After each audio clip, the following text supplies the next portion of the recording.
Give us one more just because we haven't heard it in a while. Here we go! Welcome, ladies and gentlemen, to another outstanding, amazing, tremendous, whatever kind of adjective you want to use to describe it, episode of Jofo in the Ring. I am your host, the harbinger of truth, Black Dynamite, Jeremy Prophet, and I am joined by a very special guest today, as always. You may have seen this man in Ring of Honor. You may have seen him on the American independent scene. You may have seen him recently on AEW television, where he's made several appearances. Definitely someone to keep your eye on, someone who is going big places in this business, and I am so privileged to have him as my guest today, the esteemed Kaun. Kaun, welcome to the show. I appreciate it. Thanks for having me. I always try to put a little bit of extra panache on the intro, but you don't need it because, I mean, your body of work speaks for itself. And I myself, one athlete to another, very impressed by what I've seen out of you. In addition to the great things I've heard from Shane Taylor, a friend of this show, a man who I have a tremendous amount of respect for, and you're one of his brothers in arms. You stood side by side with him and have done a lot of good for the culture. So, much respect to you for that, and much appreciation for you coming on here to share your story with us. So, I mean, we can just start right away with the important stuff. I mean, most recently, we saw you on AEW Rampage. Hell of a match there. You and Toa Liona against Lee Moriarty and Jonathan Gresham. And there was a bit of a turn there at the end that got a lot of people talking. So, tell us about the team with Toa and also with Tully Blanchard Enterprises. How did that all come about? We met Tony Khan back in February. He pulled me and Toa into this room, kind of laid down the plan, and then Supercard of Honor a few months later, and met Tully Blanchard, kind of talked about his plan, what he wanted for TBE. We were going to be his first two clients, saw a ton of potential in us because clearly, look at us. And then from there, just kind of off to the races. It's been a long time coming. Finally made our debut on Rampage and, just kind of put the world on notice. Yep. And also another member of Tully Blanchard Enterprises is the Machine, Brian Cage, a man I know very well. I've been in the ring with Brian. Actually spent a weekend with him. We were on a tour together. I have a tremendous amount of respect for him. And I think that it really makes you guys a force to be reckoned with. Three guys that look the way you do, that perform the way you do. I definitely see unlimited potential for Tully Blanchard Enterprises. I'm sure you'd agree. Oh, definitely. You see three body guys. Now we have Gresham aboard, 4 body guys, all different genres of wrestling. We're going to take over the whole gamut of this whole professional wrestling scene at AEW. Yep. And I mean, I think, obviously Ring of Honor might be the immediate goal, but definitely, you guys could do a hell of a lot of damage in AEW. What do you see as the end game? Is it the tag team titles? Is it the world championship? You guys just want all the belts? I mean, that's personally my goal, to win all the belts. Be on every single show every week. I want to be talked about nonstop, constantly. I want you to see my face everywhere. I want you to see TB everywhere. I want you to be annoyed by us. I want to take over, honestly. I want to take over. I want to make history at AEW, so that's the plan. Yep. Well, no, it's good to have lofty ambitions. I'm very much the same way, and it's good to see we're cut from the same mold like that, and I definitely think that you guys have a great chance of achieving that. Now, I kind of want to, maybe backtrack things a little bit, focus more on you and not so much on the group. Tell us about how you got started in wrestling. Where did the journey begin for you? Like most people, fell in love with wrestling when I was like 9, 10 years old. Introduced to the Hardy Boys. Those are the people that I was obsessed with. Even did the backyard wrestling thing, bought a trampoline, wrestling backyard with my friends, making collages. I had the VHS tapes of recording pay-per-views. Eventually fell out of love with wrestling. High school, college happens, girls, like you get distracted. You kind of just fall out of love with it. And then I just made the decision when I was in grad school. I was transitioning from doing 3D animation to doing like graphic design. I was like, well, what else would I want to do with my life right now? I used to be obsessed with wrestling. What happened to that passion that I had for this business? Made the decision that day to get back into wrestling. Started watching the Shield debut. I was watching the CM Punk title reign, immediately like enthralled by these characters. And then a few years later, saw the WWE 24 documentary with Seth Rollins. And that made me feel like, I used to watch like the My Desire videos where you had like Creed, My Sacrifice back in the early 2000s. Same feeling, goosebumps. That day, I was like, gotta become a professional wrestler. Happenstance, moved to Maryland, signed up at MCW, and never looked back. All right. So who was it that actually trained you when you started? RJ Meyer and Dean Gutridge at Maryland Championship Wrestling. Those were my first two original trainers. Good, good. And Yeah. take me on the journey from there to Ring of Honor, because I feel like that was your first major exposure. I might be wrong, but I feel like that's the first time I at least started, hearing a bit about you. How did that come about? Oh yeah, I was at MCW for about a year and a half, 2 years. Um, at that time, Joey Mercury got a job at ROH. He was coming to MCW to kind of train some of the veteran students there. So he'd pull up like a group of us aside, like once or twice a week. We'd kind of break down Raw and SmackDown. We would learn things that like the other coaches never really taught us, because Joey Mercury has TV experience. He's at WWE. Uh, Happenstance, like a tryout was coming up in October, I think 2018. I didn't want to do it. Like, I never really heard of Ring of Honor before. I've been to Ring of Honor shows before in the past before I moved to Maryland. I didn't really know what that entailed. Also, it's kind of like a mind fuck to be like, oh shit, here's a real opportunity to like make yourself in this business, and I'm very new into this. Did the tryout, killed it, got offered to go to the ROH dojo. Life starting to change again. I'm at the dojo 4 days a week with Joey Mercury, Will Ferrard, learning how to work like wrestling TV. And then from there, just kind of like speedballed into getting on TV, doing pay-per-views at ROH, and just the momentum was already there. And how did it come about to have you inserted into Shane Taylor Promotions? After Joey left, I remember Moses and I kind of like, not floundering, but we were just having like multi-man tag matches. We didn't really have any direction. Joey, I think, was a big proponent on like pushing us in a certain direction. After he left, we kind of like didn't have direction. Also, you're very new in the business, so you don't really know to like take the bull by the horns and be like, hey, this is what we want to do, and start pitching ideas, because we're still very new to the business.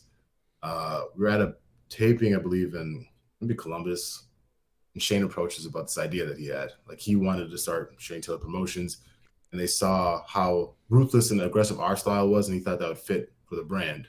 Like, we had nothing else going on. So, hey, Shane's an amazing promo dude. I saw the TV title run that he was having. I'm like, well, like, this looks like a good opportunity to like get us back onto the next step. So from there, we're just like, agreed. Yeah, we're on board. Shane Taylor Promotion, let's go. And then from there, making ROH history with the 6-man titles. I like that story, because it was like Shane went and he saw you guys and he helped elevate you up to his level. And that's one of the things I most appreciate about Shane Taylor, is that he's very good with elevating the talent that he works with.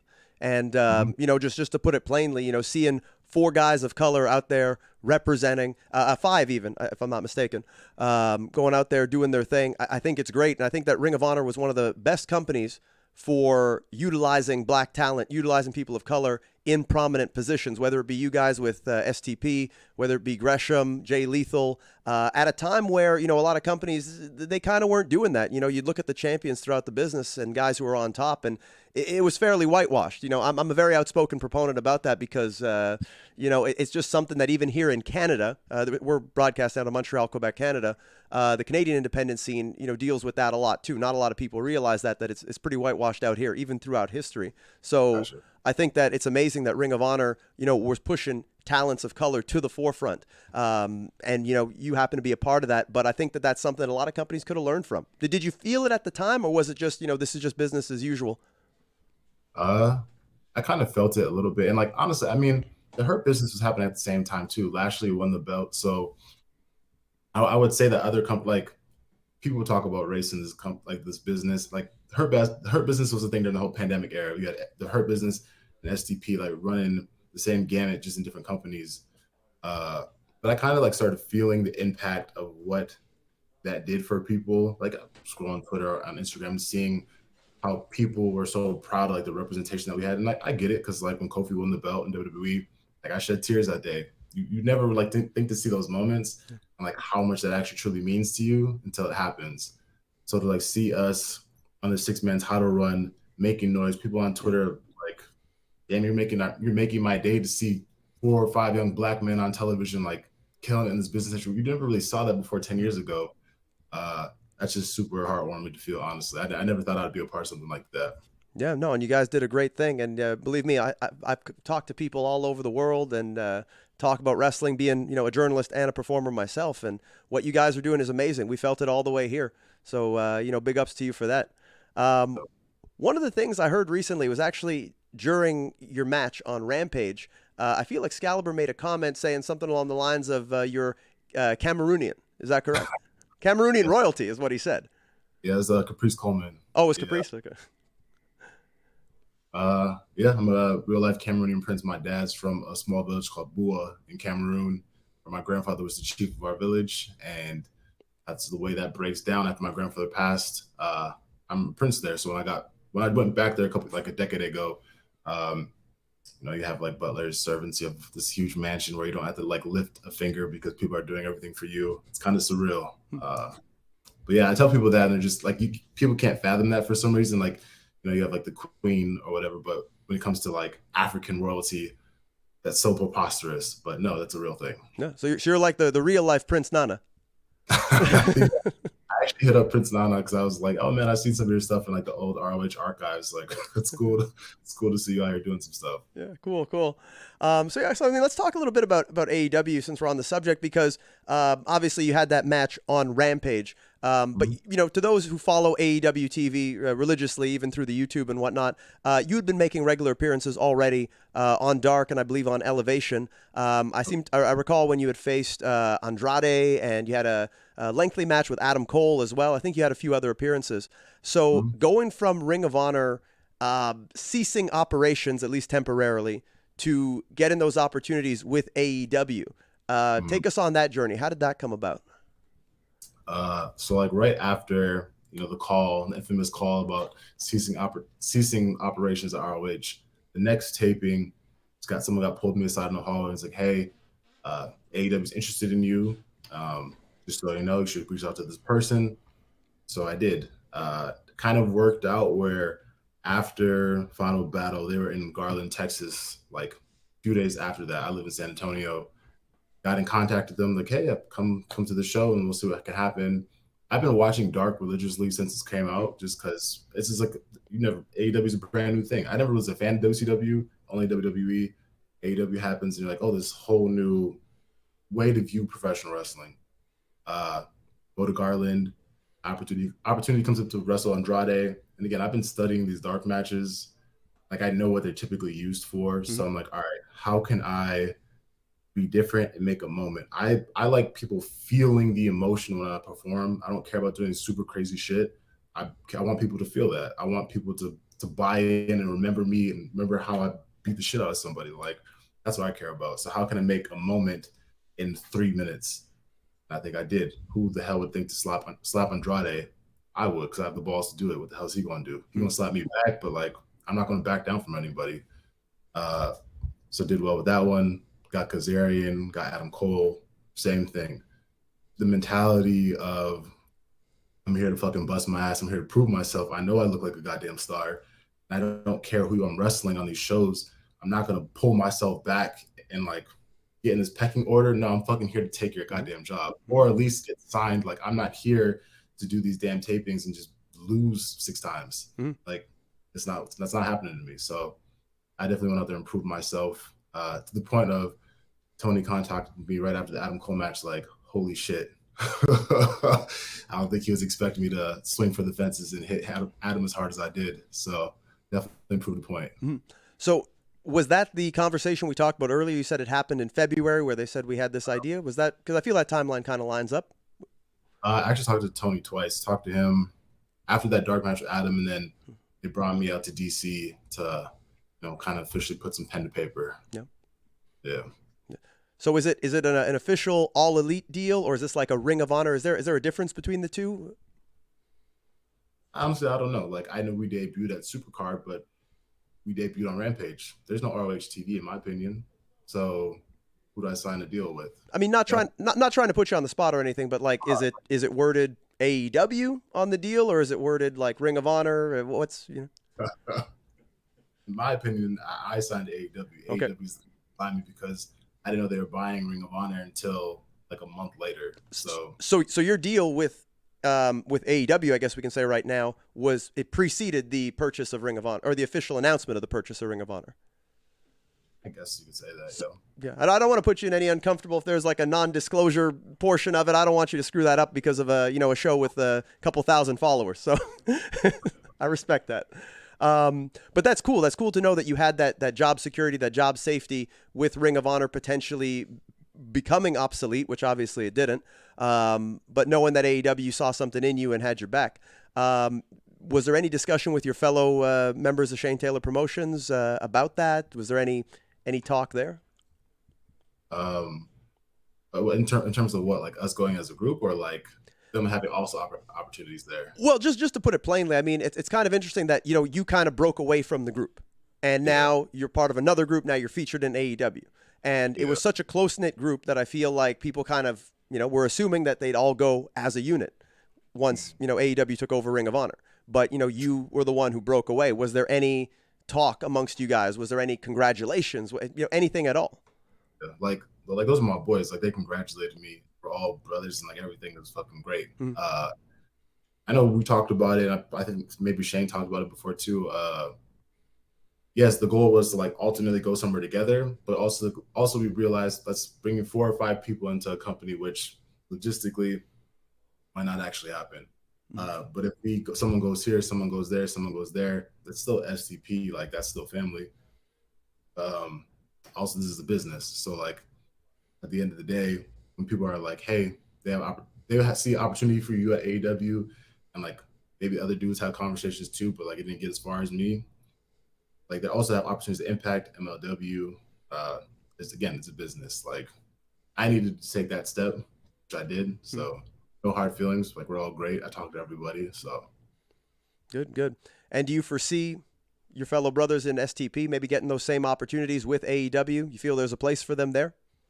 I definitely think there's a place. There's factions here, and there's particular factions that are missing that kind of gusto, if I could say. But I mean, we'll see. Like, you can't say like never say never in this business. You never know what the fuck's gonna happen. Yeah, because I mean, Definitely.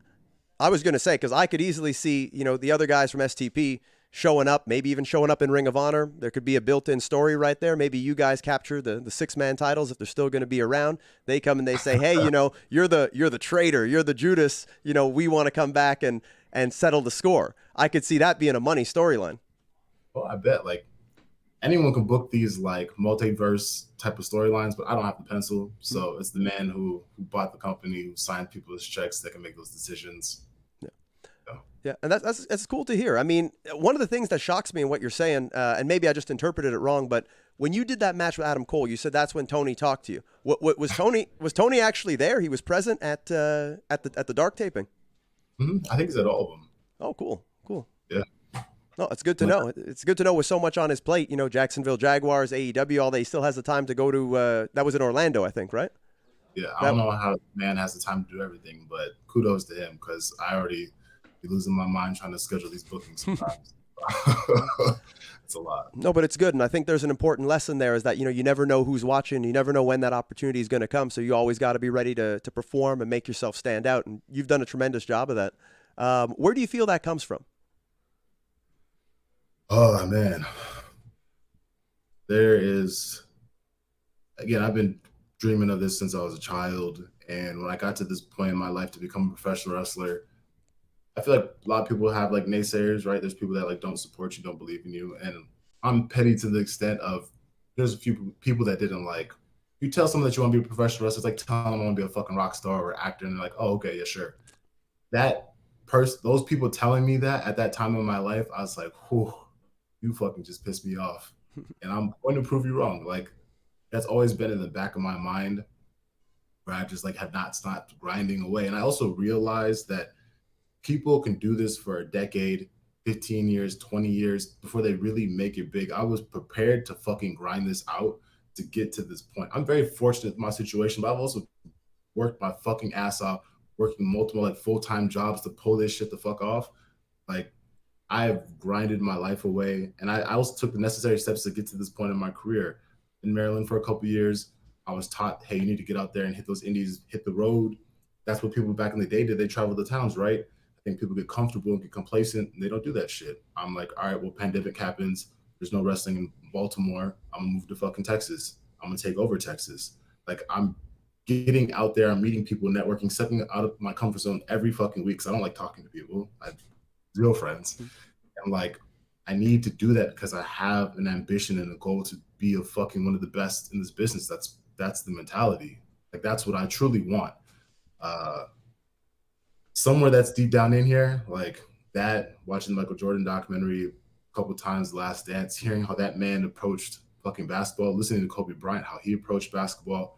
That's like the mindset I'm trying to adopt for professional wrestling. Because you hear people cut those kind of promos, but who's really working like that? I'm trying to work like that. And so when someone who maybe is not familiar with your work, comes across you, they see that, maybe you're going to be performing at their local indie. Maybe, Ring of Honor, AEW is rolling into town. Kaun's name is on the marquee. What can they expect? What would you say to that fan they can expect from your match on the card?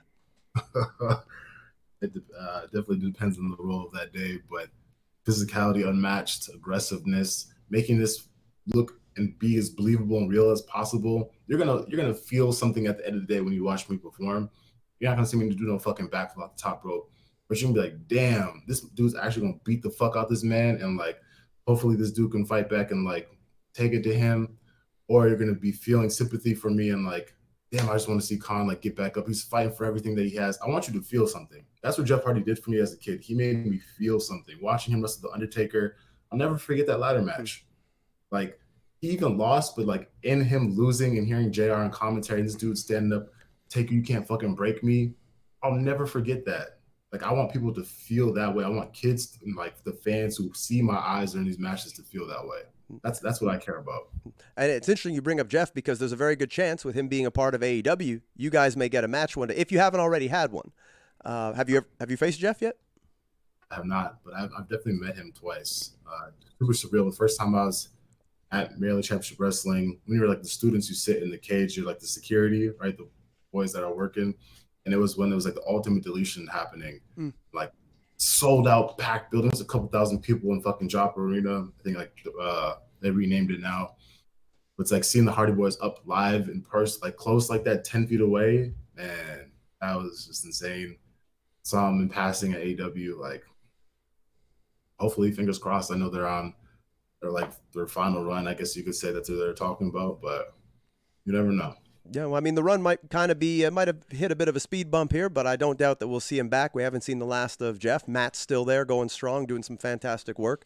And, yeah, I think that match is definitely within arm's reach. So, I hope that it does happen one day and that you get that. Aside from Jeff Hardy, are there any other matches that you're salivating at the opportunity to get, to sink your teeth into? Any opponents?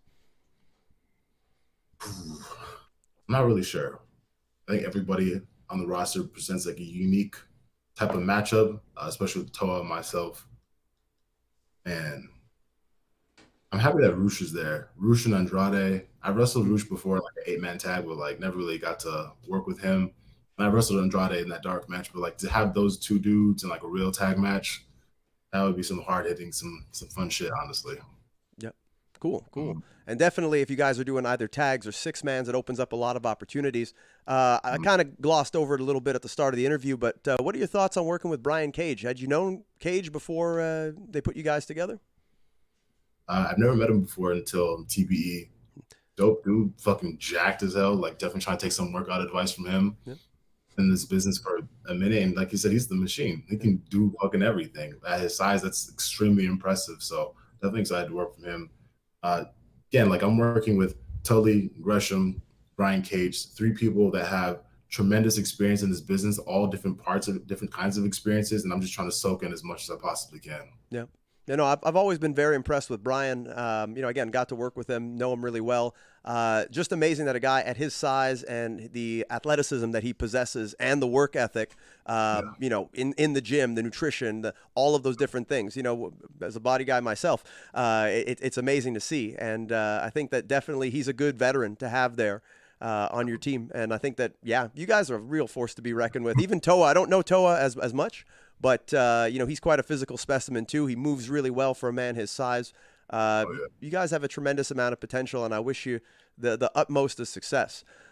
Going back to a bit of what we talked about, and how you studied Dark and you knew kind of what to expect and that you needed to do something to stand out with limited, let's call it limited resources, limited time at your disposal.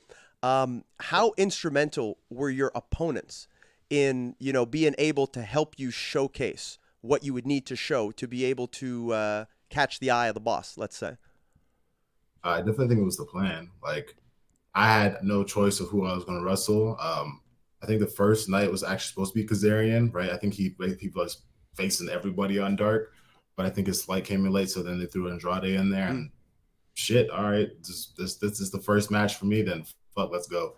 Second one, Adam Cole. Again, I think this is all strategically placed to see, kind of throw me in the fire, if you will, of how I react and respond, and if I could stand up to this opportunity. I'm facing top dudes on the fucking roster on Dark matches, which is insane, and I'm trending after I wrestled Adam Cole. Like, who the hell is this Kaun dude? Like, I did that well in that match, and kudos to Adam. Like, great match, amazing talent, helped pull me up to his level or whatever.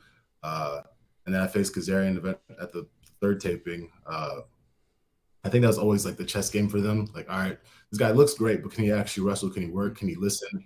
What is the feedback? Are these guys giving to the office how I've wrestled? It all kind of worked out for me. Yep. Good. And anyone behind the scenes that was also instrumental in that and helping you out? The person that gave me the little birdie that got me there, there's a couple of people there that were rooting for me once ROH kind of fell off. And then also Mark Henry, I met him a couple years ago. Kind of been a fan of mine and put me over on commentary, D2 athlete, Cameroonian royalty. Like, he knew a little bit about me. He saw me at Maryland Championship Wrestling when I was a tag champ with Moses at the time. So he's kind of slowly seen me progress. I think there was a couple people back there, so it was good to know. Okay, good. And now in AEW or Ring of Honor, short-term and long-term goals. What would those be for you? Short-term, I don't know about short-term. Long-term, literally see my face on Dynamite every week, period. That's what I want. I want to win the tag belts, AEW. I want to eventually become a world champion. Like, TNT title, those are my aspirations. If I can check off each one like a different part of my life, like tag team, TNT, world title, that'd be fucking great. Amazing. Well, you know what? I think you definitely have the tools to accomplish that. Who knows what the future will hold, and who knows? Maybe one day you and I might be across the ring from one another. I would definitely like the opportunity to get in there with you and test my skills against yours. I think it could be a lot of fun for the fans, definitely. And yeah, I mean, I wish you the best of luck. And now I'd like to kind of turn the floor over to you. I mean, let the people know where they can find you, where they can follow you, where they can find out more about, one of the most promising up-and-coming stars in this business today. Quick Google, you can see that I am signed with Ladder Sports. Ladder Sports is a supplement company founded by LeBron James and Arnold Schwarzenegger. That's how good I'm doing, actually, in this business. Wrestled Adam Cole, and then got signed to this company as well. You can look me up on Twitter at @TheKaun, Instagram @the_Kaun. I'm at Defy next weekend, wrestling Big Damo on Saturday. Hopefully gonna have a second match on Sunday, so I'll be out in Seattle doing Terminus. Got an open challenge, so if you want to come step face to face with me and get your ass kicked, feel free to come out. I'm gonna be on the road with AEW the next few weeks. Got Death Before Dishonor coming up, so I'm out here, man. I'm all over the country right now. That's good. You ever come up to Canada? We did a quick loop. We were in Toronto like 3 years ago, but that was when I was back doing my dojo days doing ring crew for Ring of Honor. But I definitely want to make it back out there, man. Toronto was fucking dope when I was out there. Hopefully get to Vancouver sometime too. Yeah. I was, Shane had put out a thing saying like, we're willing to go anywhere. I just wish I could have got some of these cheap ass promoters to, bring a couple of y'all up. But who knows what the future holds, whether it be out there, whether it be down your way. I do feel our paths are destined to cross at some point.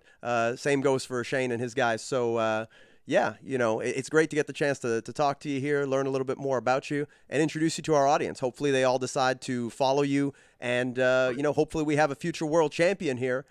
And someone that people can invest in at the ground floor level before they become, the superstar they're destined to be. Oh, yeah, because they're trying to hit me up for these podcasts in 2 years is going to be a nightmare for me. So follow me now. Sounds good, my man. Well, I appreciate you taking the time out of your day to come here, speak with us and our audience, and I wish you the absolute best in your career. And, if ever you want to come back on, the door's always open for you. Oh, man, I greatly appreciate it, man. Thank you so much. Amazing. Well, ladies and gentlemen, this has been another episode of Jofo in the Ring. Be sure to follow us on Twitter @Jofo in the Ring. Follow me on there while you're at it, @Jeremy Prophet, JEREMY PROPHET. Hopefully you follow me too, Kaun. I'll give you a follow back as well.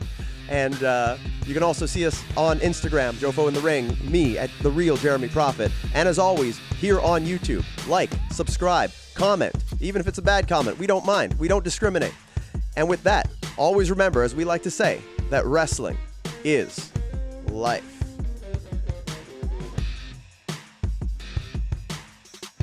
So, Jofo, I'm a gargle a shot for Kurt Hennig and everybody before we go. Oh, no.